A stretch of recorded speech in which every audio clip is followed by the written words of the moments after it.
Only her second appearance in Rome, Karolina Muchova having a pretty good week.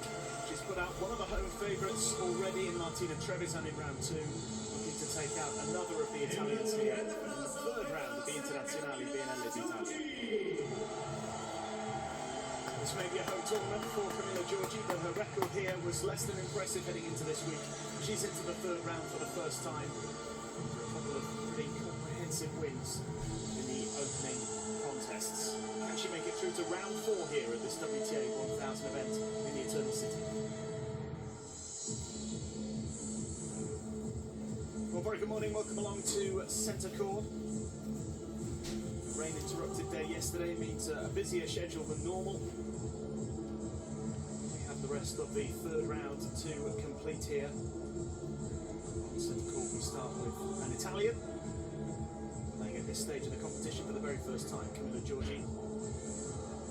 Can make it into the last 16. First win here since 2015 in the main draw, where she lost in the second round, beating Alexandra in the second round. She finds herself now up against an ever-improving Karolina Muchova, who's had an injury-hit couple of years. Certainly enjoying her time in Rome this week, having made it through to the third round for the first. Camila, number 1 is for you, number 2 is for you, and please remember, if you want any ball marks check, let me know, say something so I don't miss the request. Any questions? No? Your choice. We have heads or tails. Heads? Heads it is? Receive? Yeah. Just there. Behind the chair.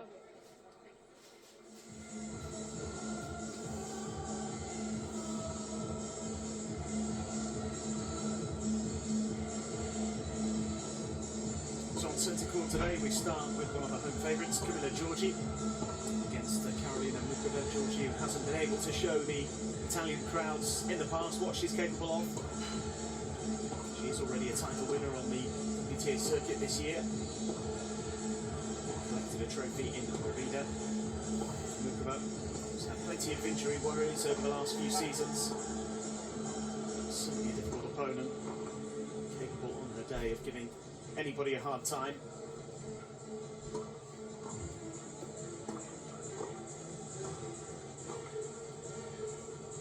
This match will take on either Paula Badosa or Marta Kostyuk, the 32 seed, Barbara Krejcikova and Jelena Ostapenko. Also in this section of the draw, Yulia Grava and Daria Kasatkina. Also potential opponents for these two a little further down the line, should they make it through this third round match. Steph Dubois alongside me, Oscar Chamberlain for this third round match. It'll be an interesting matchup this one. Steph, Karolina Muchova's immensely talented. She's been in the top 20. She's had her injury worries over the last few years, but it seems like she's rediscovering that good form again. Yes, well, it's always entertaining to watch her. She has a lot of variety. Loves coming to the net. Also played well on clay, one of her favorite surface. It's very different game style than Giorgi, so that's why I find it very interesting to see how she's gonna play today. But it's always nice to see her playing well and getting that confidence back to try to get to her best ranking. She ranked as high as 19 in the world, her only title in her career back in 2019. She made a couple of big quarterfinals already this year, Dubai, and she did have to withdraw before her match with Pegula, and then again in Indian Wells when she ran into the informer Elena Rybakina. And for Camila Giorgi, I mean, it's a little surprising that her record here isn't particularly good. Finally getting some wins in her home tournament. And she's a title winner on the tour this year already. On her day, incredibly capable, big hitter, dangerous player. I know you've played against her before.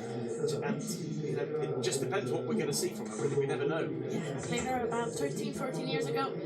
Very different, but not really, because I do feel she's playing the same game style. She loves going forward. She's very aggressive on the return and on the serve. Even her second serve, it's almost like her first serve. But as you mentioned, yeah, on a good day, she's quite difficult to play because she takes the ball very early, so it takes a lot of time from her opponent. But yeah, it's trying to find ways to not letting her try to dictate so much, which I think, if you think about Muchova's game style, which can throw a few drop shots or change the rhythm, that makes it a bit more trickier for a player like Giorgi. A really previous meeting coming at Wimbledon a couple of years ago. Winning that one in 3 sets. Giorgi has been involved in some tough battles in Rome in the past. One of those favourite surfaces, she's maybe a little more comfortable on the hard courts. Maybe a little bit of home support will inspire her today. Miriam Blay in the chair. So what is the first match of the day? We have the world number 1 coming up next, of course, Iga Swiatek. 30 secondi, 30 Weather has secondi. not been great this week. Muchova ha vinto il sorteggio. Cloudy at the moment. Hopefully it stays just that. Particularly warm. It's usually a little bit better at this time of the year in Rome, but fingers crossed for a full day of action. There are a lot of matches to get through. Elena Rybakina will be on this call a little bit later on in the evening session. Matches between Azarenka and Madison Keys to come as well. Ostapenko taking on Krejcikova. End of over. Plenty of other fascinating contests to look forward to over the next few hours. But an opportunity for these two players to try and make the 3rd round, the 4th round I should say, of this tournament for the very first time. Muchova playing here for only the 2nd time. Her debut here last year, lost to Petra Martic in round 1. Camila Giorgi making an 8th appearance at this tournament. She had just 1 main draw win here